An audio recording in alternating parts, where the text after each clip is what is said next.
Bud Light et la UFC viennent de retomber en amour. Grosse transaction annoncée plus tôt cette semaine.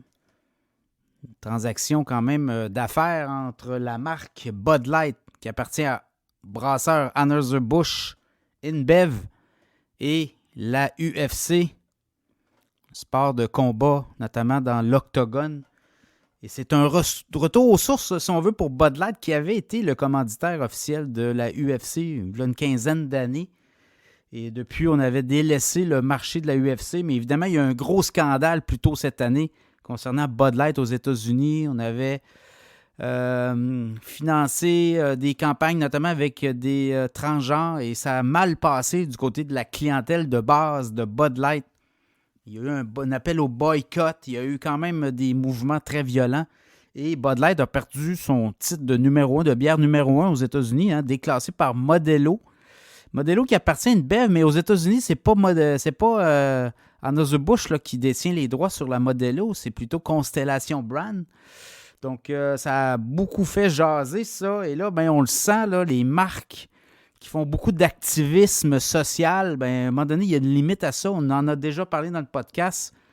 Et là, je pense qu'on a constaté chez Anheuser-Busch que les clients sont très, très pointilleux.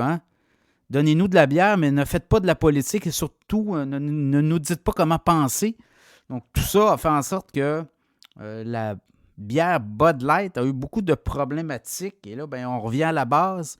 La Bud Light associe beaucoup à la NFL, au hockey, la Ligue nationale de hockey, notamment des événements de sport, notamment sport assez de contact. Et là, on revient à la UFC. Contrat très lucratif. Là, on dit que c'est le plus lucratif contrat jamais signé par la UFC avec un commanditaire. On parle quand même d'un deal qui pourrait tourner autour de 200 millions de dollars pour plusieurs années. Ça va débuter le 1er janvier prochain.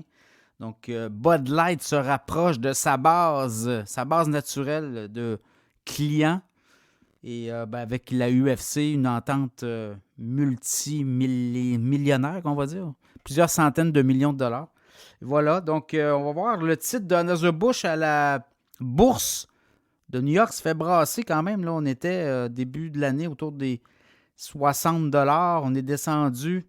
Même, on est monté autour des 66 $ à la fin mars. Et avec le scandale, ça a fait en sorte que ça a beaucoup fait fluctuer le titre. Et là, autour de 53,38, 53,50 pour le titre d'Anheuser-Busch. On dit que les ventes ont augmenté l'an dernier. On a la Corona dans le portefeuille.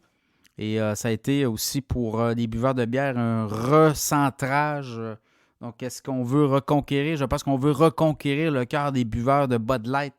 La marque Bud Light demeure quand même très forte aux États-Unis, mais on revient à la base. Alors, comme mariage de raison entre Bud Light et la UFC.